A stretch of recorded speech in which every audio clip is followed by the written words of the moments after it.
What just happened? Calm down, kid.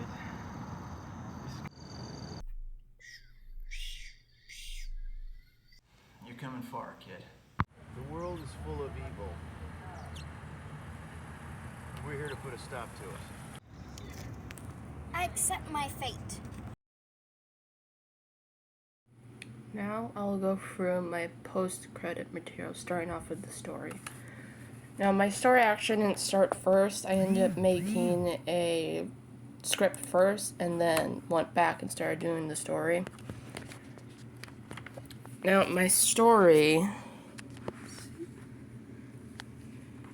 basically goes through during time in order to beat about good and evil. This wizard, an evil wizard, make like two heroes, one based upon light, one based upon dark,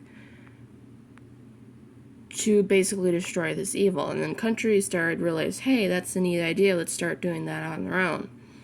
Well, of course, over time, as we know, bounces good and evil up and down, and then some evil people were starting to use the heroes against powers against their will, and so they were like, what we're gonna do is basically we're gonna have sponsors so that the sponsors can take care of them and make sure the government doesn't step in and do something bad. Unfortunately, due after some certain events, the American Light Hero was killed, and the American Light Hero Watch didn't want to reactivate itself. So there's a very brief time where the balances were going towards the evil side. Until Manny, the American Dark Hero, was like, oh, my watch is beeping.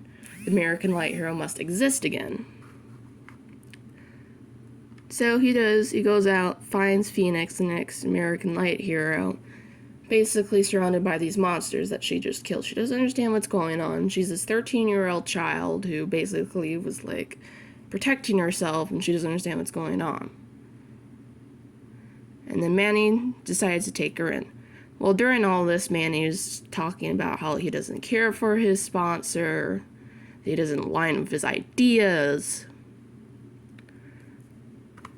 and he basically tells. And then Phoenix was like, oh, he's not going to let me anywhere near him. So he brings her back to his nightclub, and he's hosting his sponsor with a group of his co-workers / very good friends. Of course, Manny's her don't go up there, don't interact with them, I don't want you anything to do with them. Manny leaves to go buy food because his nightclub is closed for the night. So he goes out to go grab food, leaving Phoenix in the nightclub with the group upstairs. Phoenix, being a curious 13-year-old, goes upstairs, and she ends up walking in to the room where they're sitting. Of course, they're all Japanese. She doesn't understand a single word they're saying. So one of them ended up going to her and was like, oh, who are you? Phoenix can't say anything because she's like, oh, crap, Manny might come back. And he does come back and is like, no, she's nothing. Don't pay attention to her.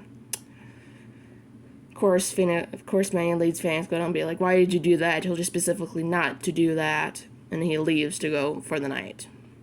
While leaving the group upstairs again, for them, they're all grown adults. One of them's very drunk off of tequila, but that's not the point. Of course, after hearing the commotion, one of them fills back and goes downstairs.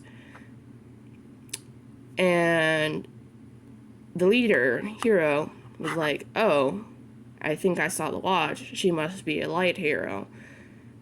One of them was like, oh, yeah, she is. And then he goes down to say to her, I have a proposition for you, because he has the Taiwanese light and dark hero by his side, the Chinese light and dark hero, he's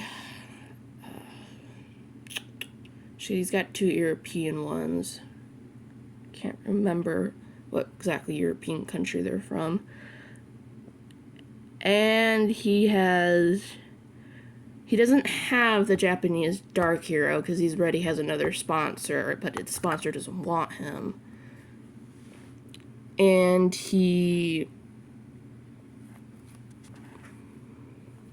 but he does have the Japanese light hero. So the only thing he's missing, who doesn't have access to, is the American light hero, and he wants her. She just sees a friendly dude who wants his attention. Now, unfortunately, I don't have the story completed because I ran out. Would have gone through a lot more if it wasn't for the fact that we had a 2-page cutoff. But yeah, that's my story. Next thing I'm going to talk about is my storyboards. Now, I made 3 of them by hand while using printer paper and pencils and paper, and they're not colored or anything, but so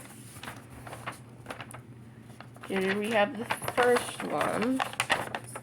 It's folded because I had to fold it and put it in my pocket when it came to filming. But yeah, here's my first one.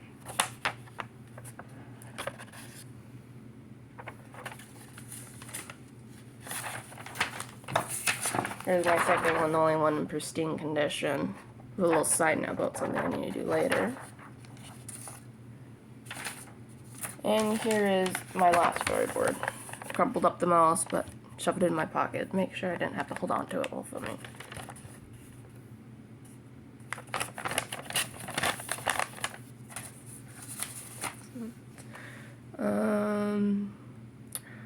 Yes, my actors.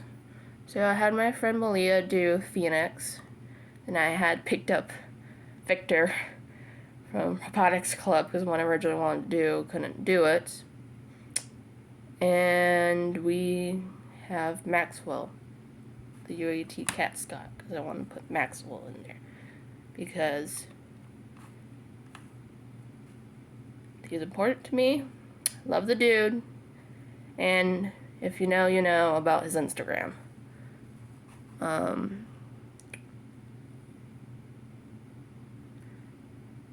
So the camera angles, what I did was basically I ended up moving my phone, so, zooming in, zooming out, panning, did like a little shot over there, did over the shoulder shot, best I could because of Malia talks really, really soft, so basically I had to shove my camera right here, and then I would up, down, positioned it certain ways.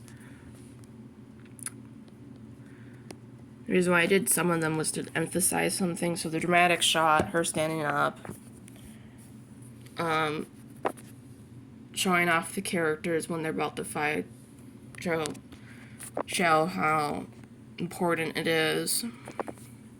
A lot of times, too, is more of what I could have done, because I'm only using my phone, and like I said, Malia talks quietly, so sometimes I'd be like, well, I couldn't do this originally, but I can do this. I do not know the specific term for each camera angle, like I know pan, tilt, and stuff like that, but I'm not a DV student, so I don't know all of them. I'm a game art student, so the dialogue, just used my microphone and my camera. Again, since Malia talked quietly, I had to put it up to her face. As for the sound effects, the dirt was just her standing up. The light thing is just me going, whoo, wee, wee, my mouth. And then for the creatures, I own like 5 containers of slime, and so like I just took this out of its container. And then I would just do this up to the, camera, to the microphone. Of course, each slime that I have they're all whipped slime, but each one of them kind of have like their own textures too. Because I have like a peanut butter slime, which is like really smooth, but it's roughly the most slimiest. Now the editing team that I'm going to be using, because I haven't started doing it, is Adobe Premiere, because I already paid for the resource fee for my school, And so it was like, I already paid for it. I think it's like $100 or something like that. So why not use the program that I already paid for, that is provided to me, that I've used before. So that is it for me, for my post-credit material. Also, because it's like 10 minutes, I don't think y'all want to hear me talk anymore.